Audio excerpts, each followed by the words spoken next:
Officer Basak phone হাতে নিয়ে ওদের টেবিলের কাছে এসে বললেন, অনিন্দ্যবাবু বাড়ি চলে গেছেন। অফিসার বসাক বসে পড়লেন একপাশে। বিয়াস বলল, থ্যাংক ইউ অফিসার। তারপর কিছু মনে পড়ার ভঙ্গিতে বলল, আমাকে দেখে অবিনাশ মুখার্জি ভীষণ সহজভাবে কি বলেছিলেন জানেন? উনি বলেছিলেন, যাকে দিয়ে আমাকে খুন করতে পাঠিয়েছিলেন সে নাকি ওখানে গিয়ে নিজে অন্য একটা কাজে জড়িয়ে পড়েছিল, তাই আমাকে সরাবার জন্য সে আরেকজন লোককে দায়িত্ব দিয়েছিল। সেই আরেকজন লোক আমার গাড়ি চিনে রেখেছিল আর আমার ফেরার সময়টুকু জেনে রেখেছিল। ভুল করে ফেল। বিয়াসের ঠোঁটে হাসি, সেই হাসি দুঃখের। বিয়াস বলল, অবিনাশ মুখার্জি আরো কি বলেছিলেন শুনবেন? গাড়ি অ্যাক্সিডেন্টের পর সবাই যখন খোঁজ খবর নিচ্ছিল সৌনকের, তখন খুনি আবিষ্কার করেছিল যাকে সে ফেলে দিয়েছে সে একজন ছেলে, অথচ সে জেনেছিল যাকে খুন করতে হবে সে একজন মেয়ে। সে বুঝতে পেরেছিল সে ভুল করেছে, সে সঙ্গে সঙ্গে অবিনাশবাবুকে জানিয়েছিল। তারপর অবিনাশবাবুর কথা মতোই সে সৌনককে ওর বাড়িতে নিয়ে গিয়ে জলের ট্যাঙ্কে ওর বডি ডুবিয়ে রেখেছিল। সৌনকের বাড়িতে নিয়ে যাওয়ার সময়ও সৌনকের সেন্স ছিল, তখনও হাসপাতালে নিয়ে গেলে এতদিন সে বেঁচে থাকত। কিন্তু কি নিষ্ঠুর ওরা, বাঁচতে দিল না সৌনককে। এই কথাগুলো শুনতে শুনতে না আমার আমার মাথা গরম হয়ে উঠেছিল। আমি ওনার মুখে আমি যন্ত্রণা দেখতে চাইছিলাম, রক্ত দেখতে চাইছিলাম, ক্ষত চাইছিলাম। আমি তাই নিজের অজান্তেই কখন যেন টেবিলের পাশের বড় হাতুড়িটা দিয়ে ওনার মাথায় আঘাত করলাম। ফিনকি দিয়ে রক্ত ছড়িয়ে পড়ল না সারা মুখে। আমি আমি তারপর আঘাত করলাম কপাল, এবড়ো খেবড়ো করে দিলাম সম্পূর্ণ কপাল। রক্তে অবিনাশের মুখ ভরে গেল। আমার খুব ভালো লাগছিল, আমার ভীষণ ভালো লাগছিল, আমার ভালো লাগছিল খুব। আমার মায়ের মুখ, চোখ, নাক যেভাবে থেঁতলে গিয়েছিল, ওই লোকটা যেভাবে থেঁতলে দিয়েছিল আমার মায়ের মুখ, চোখ, নাক, ঠিক সেইভাবে আমি ওর মুখ, চোখ থেঁতলে দিতে লাগলাম অনেকক্ষণ ধরে, পরের পর। প্রাণ ওর আগেই চলে গিয়েছিল। অবিনাশবাবুর প্রাণ কখন চলে গিয়েছিল, কিন্তু রক্তাক্ত কলা গাছের মতো তিনি আছড়ে পড়েছিলেন মেঝেতে। আমার শরীরে জামায় তখন রক্ত। আমার খুব ভালো লাগছিল, প্রতিটা আঘাতের মুহূর্তে ফিনকি দিয়ে রক্ত লাগছিল আমার জামাতে। আমি সেদিন অনিন্দর শার্ট পরে বেরিয়েছিলাম বাড়ি থেকে, যার ছেঁড়া বোতামটা আপনারা উদ্ধার করেছিলেন অফিস ঘর থেকে। ওইটা খুন করার পর অনেকক্ষণ আমি চেয়েছিলাম বিলাসবাবুর মুখের দিকে। তারপর একসময় দেখলাম ওনার মুখে যন্ত্রণা, ক্ষত, রক্ত। আমি যেগুলো দেখতে চেয়েছিলাম দেখলাম। কি ভালো লাগছিল, ভালো লাগছিল। কত রক্ত। আমার মায়ের মুখটা মনে পড়ছে, আমার মায়ের মুখটা।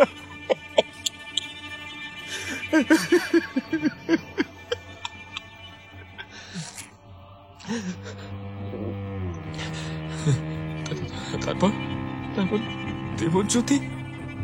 দেবজ্যোতি একসময় আমাকে তাড়া দেওয়ায় আমি সেখান থেকে বেরিয়ে আসতে বাধ্য হয়েছিলাম।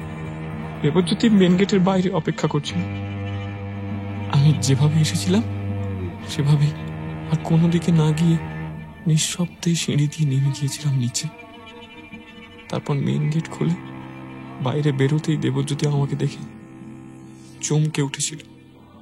ও ভাবতে পারেনি আমি খুন করতে পারবো। ও ভাবতে পারেনি, আমিও ভাবতে পারিনি। মেরে ফেলেছিলাম। সেদিন দেবজ্যোতি আর আমার সঙ্গে কোনো কথা বলেনি। আমারও সেই মুহূর্তে আর কোনো কথা আসছিল না। ও ভাগ্যিস কোনো কথা বলেনি। ও ওকে নামিয়ে দিয়ে আমি গাড়িতেই শার্টটা চেঞ্জ করে নিয়েছিলাম। মাঝ রাস্তায় যেতে যেতে হাতুড়িটাকে তিস্তায় ছুঁড়ে ফেলে দিয়েছিলাম। তারপর অত রাতে পুরো রাস্তা একা ড্রাইভ করে আমি বাড়ি ফিরেছিলাম। আবার সকাল হতেই ভালো বউ সেজে চলে এসেছিলাম ও বাড়িতে, অবিনাশ মুখার্জির মৃত্যুর শোক পালন করতে। বিয়াস থামল। অনেকক্ষণ পর একটা দীর্ঘশ্বাস ছাড়লেন অফিসার ব্যানার্জি। বিয়াসের থেকে পারমিশন নিয়ে একটা সিগারেট ধরিয়ে বললেন, একটা প্রশ্নের উত্তর দেবেন মিসেস মুখার্জি? বিয়াস ছোট করে বলল, বলুন। অফিসার ব্যানার্জি বললেন, খুন করার পর মুহূর্তেই আপনার একবারের জন্য কি মনে হয়েছিল যে আপনি এটা ঠিক করেননি, বা আফসোস হয়েছিল এটা কি করে ফেললেন ভেবে? বিয়াস স্পষ্ট করে দুদিকে মাথা নাড়ল, বলল, খুনের আগের মুহূর্তেও আমি যেমন ভাবিনি খুন করব, খুনের পরের মুহূর্তেও ভাবিনি কেন এটা করলাম, করে কোনো ভুল করে ফেললাম। কোনো প্রশ্ন আসেনি আমার মাথায়। মুহূর্তের জন্যও আমি আফসোস করিনি, কোনো অনুশোচনাও আমার হয়নি। অফিসার ব্যানার্জি উঠে দাঁড়ালেন। বিয়াস অফিসার বসাককে জিজ্ঞেস করলেন, রেকর্ডারে অবিনাশ মুখার্জির নিজের মুখে সবটা রেকর্ড করা আছে। আপনি অবশ্যই বিকাশ তামাংয়ের সঙ্গে যোগাযোগ করবেন। আর আমি তাহলে আপনাদের সঙ্গেই যাব তো? অফিসার ব্যানার্জি বললেন, আপনি বাড়িতে ফোন করবেন, আপনি চাইলে একজন উকিল ঠিক করতে পারেন। বিয়াস উত্তর দিল, না, আমি শুধু একবার অনিন্দকে দেখতে চাই। ওকে কাল একবার আসতে বলবেন। গাড়িতে ওঠার আগে অফিসার ব্যানার্জি উত্তর দিলেন, বলবো। পরদিন সকালে অনিন্দ কিছু জরুরি ডকুমেন্টস মেল করে হাসপাতালে পাঠিয়ে দিল। তারপর ব্যাগে জামা কাপড়ের সঙ্গে আরও কিছু প্রয়োজনীয় জিনিসপত্র গুছিয়ে নিয়ে নিচে নেমে এল। গাড়িতে ব্যাগ রেখে বাড়ির সবার সঙ্গে একবার করে দেখা করে বিদায় জানিয়ে উঠে বসল গাড়িতে। অনিন্দ কলকাতার চাকরি ছেড়ে দিল। ও চলে যাচ্ছে মালবাজারে। ওখানেই থেকে যাবে ও, বিয়াসের বাবার কাছে। ওখানে নিজের জন্য একটা কাজের ব্যবস্থা ও নিশ্চয় করে ফেলবে। কাল রাতে অফিসার ব্যানার্জি এ বাড়িতে এসেছিলেন। বাড়ির সবার সঙ্গে বসে অনিন্দ একটা রেকর্ড শুনেছিল। নিজের জীবনের সব থেকে প্রিয় মানুষটার জীবনে অভিশাপের মতো নিজের বাবাকে দেখতে পেয়ে সেই বাবার বাড়িতে থাকার প্রবৃত্তি তার সারা জীবনের মতোই ঘুচে গিয়েছিল। বিয়াসের বাবাকে নিজের সবটা দিয়ে আগলে রাখার মধ্যে দিয়ে অনিন্দ প্রায়শ্চিত্ত করতে চায় না, ক্ষতিপূরণও চায় না, একই ব্যথার শরিক হতে চায়। কিন্তু বিয়াস কি সেটা বুঝবে? ও কি এটাকে দয়া মনে করবে না? আর তাছাড়া অনিন্দ কি সত্যি পারবে ওর সমস্ত ব্যথার শরিক হতে, যে ব্যথা ও কখনো অনুভব করেনি, যে ব্যথার অপরাধী একদিক দিয়েও নিজেও, কারণ সেই পাপীর রক্ত বইছে তার শরীরে। গাড়ি চালাতে চালাতে অনিন্দ এইসব কথাই ভাবছিল। ও ঠিক করলো বিয়াসকে ওর নিজের চাকরি ছাড়া এবং ওর বাবার কাছে চলে যাওয়ার সিদ্ধান্ত জানাবে না, বরং অপেক্ষা করে যাবে বিয়াসের ফিরে আসার। ভাবতে ভাবতেই অনিন্দ পৌঁছে গেল গেটে। ভেতরে ঢুকে একটু অপেক্ষা করতেই বিয়াস উঠে এলো ওর কাছে। বিয়াসের দিকে অপলক দৃষ্টিতে কয়েক মুহূর্ত তাকিয়ে থাকলো অনিন্দ। দুজনের কেউই কোনো কথা বলল না অনেকক্ষণ। অনিন্দ অস্ফুটে বলল, ক্ষমা চাইছ? চেও না, আমিও তো চাইছি না বিয়াস। বিয়াস আলতো স্বরে জানতে চাইল, তুমি আগেই জানতে পেরেছিলে? অনিন্দ নরম স্বরে বলল, না তো, দেরিতে বুঝেছিলাম।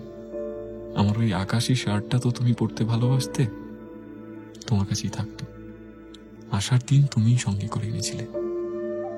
এরপরেও না বোঝাটা কি খুব অস্বাভাবিক বিয়াস?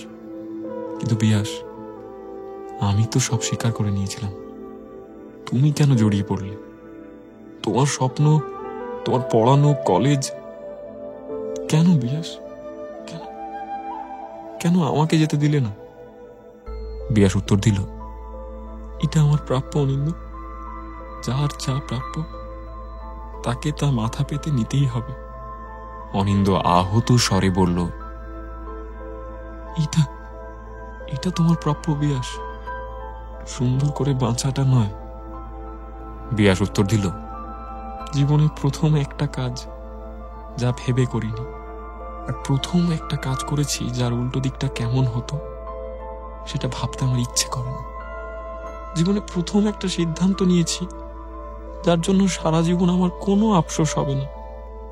ধরে নাও এটা আমার কর্তব্য ছিল অনিন্দ। আসি। আলতো হাত নেড়ে এগিয়ে গেল বিয়াস। ওদের দেখা করার সময় ফুরিয়ে এসেছে। অনিন্দর আর বিয়াসকে বলা হলো না যে ওদের দেখা হওয়ার জন্য অনন্তকাল পড়েই রয়েছে।